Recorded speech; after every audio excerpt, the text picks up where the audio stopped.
কিছুদিন আগেও গর্ভাবস্থার ৩৭তম সপ্তাহে জন্ম নেয়া শিশুদের ফুল টার্ম হিসেবে ধরা হতো, কিন্তু এখন American college of obstetrician and gynaecologist এটি পরিবর্তন করে ৩৯ সপ্তাহের পর জন্ম নেয়া শিশুদের ফুল টার্ম হিসেবে বিবেচনা করছে। কারণ গবেষণায় দেখা যাচ্ছে ৩৯ সপ্তাহের আগে জন্ম নেওয়া অনেক শিশুর বেশ কিছু জটিলতা দেখা দিয়েছে। ৩৭তম সপ্তাহের পর আরো ২ সপ্তাহ মায়ের গর্ভে থাকলে ভ্রূণের মস্তিষ্ক এবং শ্বাসযন্ত্র পুরোপুরিভাবে পরিপক্ক হওয়ার সুযোগ পায়। তাই যদি সিজারিয়ান করানোর পরিকল্পনা থাকে তবে ডাক্তাররা সাধারণত ৩৯ সপ্তাহের দিকে করার পরামর্শ দিয়ে থাকেন, যদি না আপনার অন্য কোনো মেডিকেল কন্ডিশন থাকে।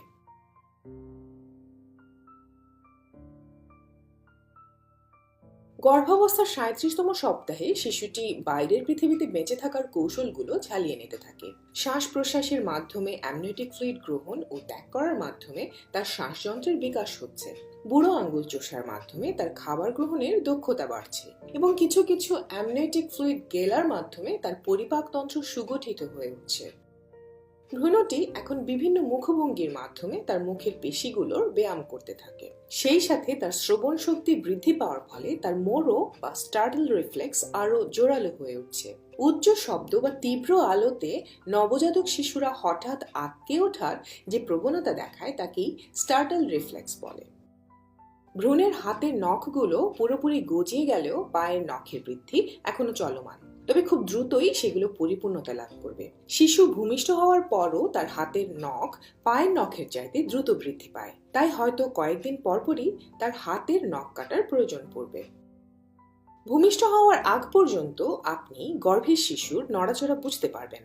তার নড়াচড়া আগের মতো শক্তিশালী না হলেও নড়াচড়ার পরিমাণে কোনো তারতম্য হবে না। যদি নড়াচড়ায় উল্লেখযোগ্য পরিবর্তন লক্ষ্য করেন তবে দ্রুত ডাক্তারকে জানাতে হবে। এই বিষয়ে কোনোভাবেই রিস্ক নেওয়া যাবে না। ৩৭ সপ্তাহে ভ্রূণটিকে আর্লি টার্ম হিসেবে বিবেচনা করা হয়।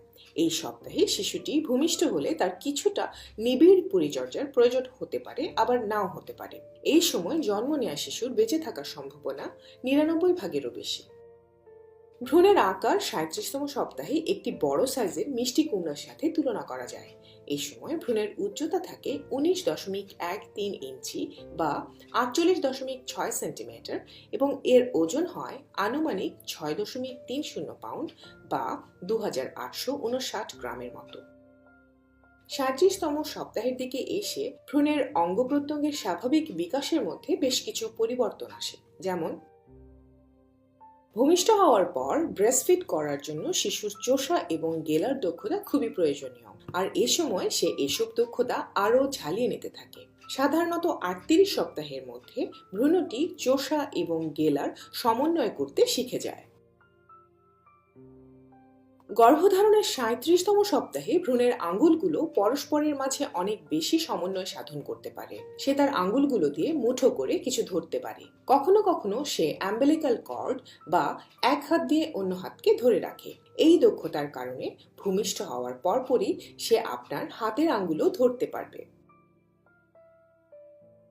মায়ের প্ল্যাসেন্টার মাধ্যমে অ্যান্টিবডি পরিবাহিত হয়ে গর্ভে থাকা শিশুর রোগ প্রতিরোধ ক্ষমতাকে উন্নত করার কাজ চালিয়ে যায়। শিশুর শরীর যেহেতু জন্মের পরও বেশ কিছুদিন পর্যন্ত এসব অ্যান্টিবডি তৈরি করতে পারে না, তাই জন্মের পরপর মায়ের বুকের দুধের মাধ্যমে এসব অ্যান্টিবডি শিশুর দেহে পরিবাহিত হয়। শিশু বুকের দুধ হিসেবে প্রথমে যা পান করে তা হলো কোলস্ট্রাম বা শাল দুধ, যা প্রচুর পরিমাণে পুষ্টি এবং অ্যান্টিবডিতে সমৃদ্ধ। এই দুধ পান করার ফলে শিশুর রোগ প্রতিরোধ ক্ষমতা বাড়ে এবং সে বিভিন্ন ইনফেকশন থেকে সুরক্ষিত থাকে। ভ্রূণের পরিপাকতন্ত্র এখনো সুগঠিত হচ্ছে, যা তার জন্মের পরও কয়েক বছর পর্যন্ত চলমান থাকবে। শিশুর ক্ষুদ্রান্ত্রের দৈর্ঘ্য তার জন্মের প্রথম বছরে প্রায় ১ মিটারের বেশি বৃদ্ধি পায়। গর্ভাবস্থার এই সময় ভ্রূণের মাথার পরিধি তার পেট, ঘাড় এবং কোমরের পরিধির সমান থাকে। জন্মের পর কয়েক সপ্তাহ পর্যন্ত তার শরীরের এসব অঙ্গের আকৃতি ধীরে ধীরে স্বাভাবিক হতে থাকে।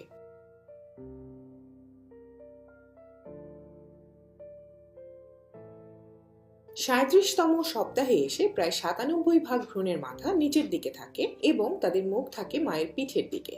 প্রসবের জন্য এই পজিশনকে সেরা পজিশন হিসেবে বিবেচনা করা হয়। যখন ভ্রূণের মাথা মায়ের তলপেট বা পেলভিসের দিকে চলে যায়, এই অবস্থানকে বলা হয় এনগেজড। এই অবস্থায় মায়ের পেটের ফুলে থাকা বর্ধিত অংশটি একটু নিচের দিকে নেমে আসতে পারে।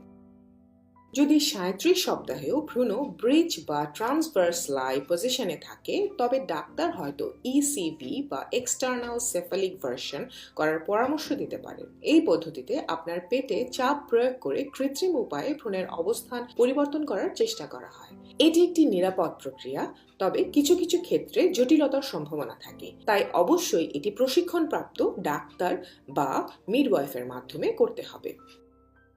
যখন বসবেন, একটু সামনের দিকে ঝুঁকে বসার চেষ্টা করুন, যাতে কোমর আপনার হাঁটু বরাবর থাকে। এইভাবে বসাটা যদিও বৈজ্ঞানিকভাবে প্রমাণিত নয়, তবে অনেকের মতে এভাবে বসলে ভ্রূণ প্রসবের উপযোগী অবস্থানে চলে আসে। এভাবে বসার কারণে গর্ভের শিশুর কোনো ক্ষতির সম্ভাবনা নেই। এই সময়ে অনেকের মনে হতে পারে পেটের আকার আর আগের মতো বাড়ছে না। এমন হওয়াটা স্বাভাবিক, কারণ এই সময় থেকে জরায়ুর অ্যামনিওটিক ফ্লুইডের পরিমাণ কমতে থাকে। তবে এই সময় গর্ভের শিশুর জন্য প্রয়োজনীয় অ্যামনিওটিক ফ্লুইড আছে কিনা সেটি ডাক্তারের কাছ থেকে চেক করিয়ে নিতে হবে। এই সময় ব্র্যাক্সটন হিক্স কন্ট্রাকশন বা ফলস লেবার পেইন আরও ঘন ঘন ও দীর্ঘ সময় ধরে হতে পারে এবং তা আরও বেশি অস্বস্তিকর হতে পারে। ব্র্যাক্সটন হিক্স কন্ট্রাকশন এবং আসল প্রসব বেদনার মধ্যে পার্থক্যগুলো জেনে রাখা জরুরি। এই বিষয়ে আমাদের আগের ভিডিওগুলোতে আলোচনা করা হয়েছে। সেই সাথে প্রসব শুরুর লক্ষণগুলো সম্পর্কে কমেন্ট বক্সে দেয়া আমাদের ভিডিও থেকে জেনে নিন। অনেক নারীর প্রসবের সময় পানি ভাঙে, তবে প্রসবের পূর্বেও অনেকের পানি ভাঙতে পারে। মায়ের জরায়ুর ভেতরে অ্যামনিওটিক স্যাক নামে একটি থলেতে ভ্রূণ বড় হতে থাকে। প্রসবের পূর্ব মুহূর্তে এই থলেটি ছিঁড়ে যায় এবং অ্যামনিওটিক ফ্লুইড বের হয়ে আসে। একেই সোজা বাংলায় পানি ভাঙা বলা হয়। পানি ভাঙলে তা চুইয়েও পড়তে পারে বা হঠাৎ অনেক পানি একসাথে বেরিয়ে আসতে পারে। যেটিই হোক, তখন সাথে সাথে ডাক্তারের সঙ্গে যোগাযোগ করা উচিত। অধিকাংশ মায়েদের পানি ভাঙার আগেই প্রসব বেদনা শুরু হয়ে যায়, তবে কিছু ক্ষেত্রে প্রসব বেদনা শুরু হওয়ার আগেই পানি ভেঙে যেতে পারে।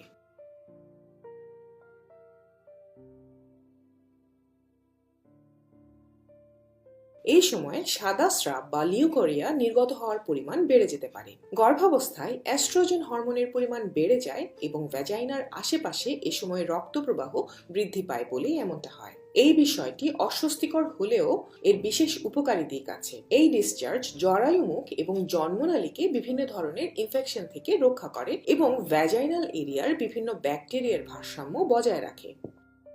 তবে দুর্গন্ধযুক্ত হলুদাভ, বাদামি কিংবা লাল স্রাব দেখা দিলে দ্রুত আপনার গাইনিকে জানান। এ সময় গাঢ় লাল বা বাদামি বর্ণের ডিসচার্জের বিষয়ে খেয়াল রাখতে হবে, কারণ মিউকাস প্লাগ নিঃসরণ হলে এমনটি হয়। মিউকাস প্লাগ নিঃসরণের কয়েকদিনের মধ্যে বা কয়েক সপ্তাহের মধ্যে সাধারণত প্রসব শুরু হয়ে যায়।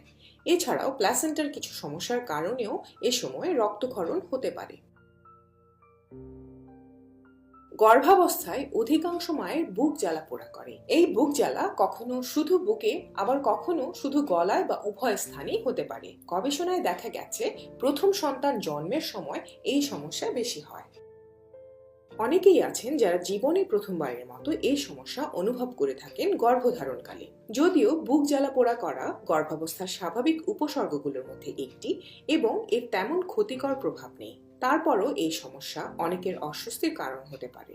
একসাথে বেশি খাবার বা পানি না খেয়ে সারাদিন অল্প অল্প পরিমাণে খেলে এই সমস্যা নিয়ন্ত্রণে থাকতে পারে। এছাড়াও গর্ভকালীন সময়ে মায়েরা আরো অনেক ধরনের উপসর্গ অনুভব করতে পারেন। গর্ভকালীন সব ধরনের উপসর্গ নিয়ে জানতে ডেসক্রিপশনে দেয়া আমাদের আর্টিকেলটি পড়ুন। প্রচুর পানি পান করুন, কারণ পানি শূন্যতার কারণে আপনার জরায়ুতে ব্যথা অনুভূত হতে পারে এবং অস্বস্তি বোধ হতে পারে। এছাড়াও পর্যাপ্ত পরিমাণে পানি পান আপনার বুক জ্বালা পোড়ার সমস্যাও নিয়ন্ত্রণে রাখবে।